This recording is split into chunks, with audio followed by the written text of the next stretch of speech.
Halo semuanya, kali ini kami akan menjelaskan tentang proses spermatogenesis. Tonton sampai selesai agar materinya dapat dipahami dengan baik. Kalian sudah tahu kan sistem reproduksi pria yang telah matang, yaitu keluarnya cairan mani dari penis yang biasanya keluar melalui mimpi basah yang terjadi pada kisaran usia 10 sampai 14 tahun. Kalian laki-laki yang remaja sudah mengalaminya kan? Terus, apa sih sebenarnya air mani itu? Air mani merupakan campuran sel-sel sperma dengan getah yang dikeluarkan oleh kelenjar reproduksi.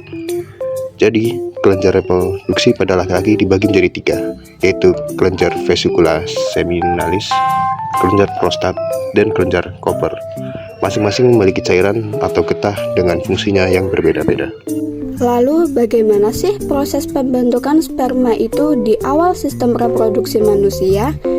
Kalian tahu kan bahwa tujuan adalah untuk pertumbuhan, perbaikan sel, dan untuk reproduksi. Nah, salah satunya adalah untuk reproduksi, yaitu untuk membentuk sel sperma atau sel telur. Nah, bagaimana kaitannya dengan pembelahan sel? Proses pembentukan sperma disebut juga dengan istilah spermatogenesis.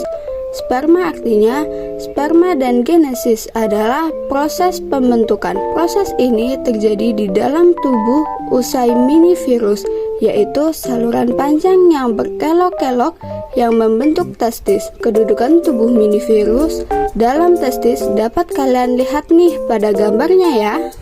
Terus kapan sih mulai terjadinya spermatogenesis? Spermatogenesis terjadi dimulai saat masa pubertas ditandai dengan mimpi basah dan akan terjadi secara terus-menerus sepanjang hidup laki-laki. Kemudian, bagaimana sih tahapan spermatogenesis itu? Spermatogenesis itu terjadi secara bertahap, dimulai dari pembentukan sel induk sperma atau spermatogonium. Kemudian, sel induk sperma tersebut mengalami pembelahan secara mitosis, membentuk spermatosis primer. Spermatogonium ini membelahnya secara berulang-ulang loh, sehingga laki-laki tidak akan kehabisan stok spermatogoniumnya ya. Nah, pembelahan spermatogonium menjadi spermatosis primer ini dilakukan secara mitosis. Nah, pembelahan mitosis ini memiliki jumlah kromosom pada sel anaknya sama seperti ini. Jika induknya 2N, maka sel anakannya juga tetap 2N. Selanjutnya, spermatosit primer mengalami pembelahan meiosis tahap pertama, membentuk 2 sel spermatosis sekunder yang bersifat tetap. Karena ini tadi membelahnya secara mitosis, maka terjadi pengurangan jumlah kromosom yang tadinya bersifat diploid atau 2 air menjadi bersifat haploid atau N.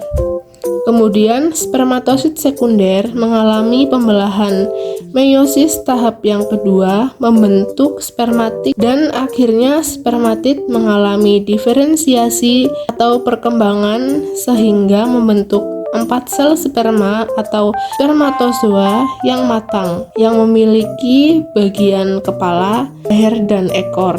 Jadi, bisa kita lihat lagi. Ini diagram proses spermatogenesis secara lengkap, dimulai dari spermatogonium yang bersifat diploid membelah secara mitosis menghasilkan spermatosit primer yang bersifat diploid. Kemudian spermatos primer mengalami pembelahannya. Masih pertama menghasilkan spermatosit sekunder yang bersifat haploid, biasanya sudah terjadi pengurangan jumlah kromosom.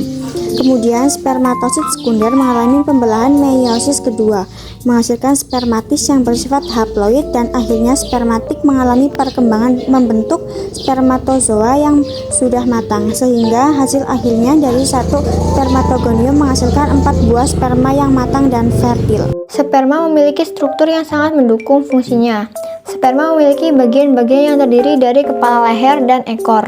Di bagian kepala sperma terdapat inti sel yang mengandung materi genetik yang bersifat haploid yang dilindungi oleh akrosom. Akrosom tersebut mengandung enzim hyaluronidase dan protase enzim. Enzim tersebut membantu sperma ketika menembus selaput pelindung. Telur kepala sperma tersebut berbentuk lonjong dan runcing agar mudah menembus dinding sel telur yang sangat keras. Kemudian, di belakang kepala sperma terdapat badan yang mengandung banyak mitokondria. Mitokondria tersebut berfungsi sebagai penyedia energi bagi sperma untuk bergerak. Kemudian, paling ujung adalah bagian ekor yang berfungsi untuk pergerakan sperma. Oke, itulah penjelasan dari kami seputar proses spermatogenesis.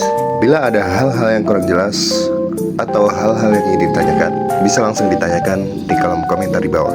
Oke, sekian dari kami ucapkan terima kasih.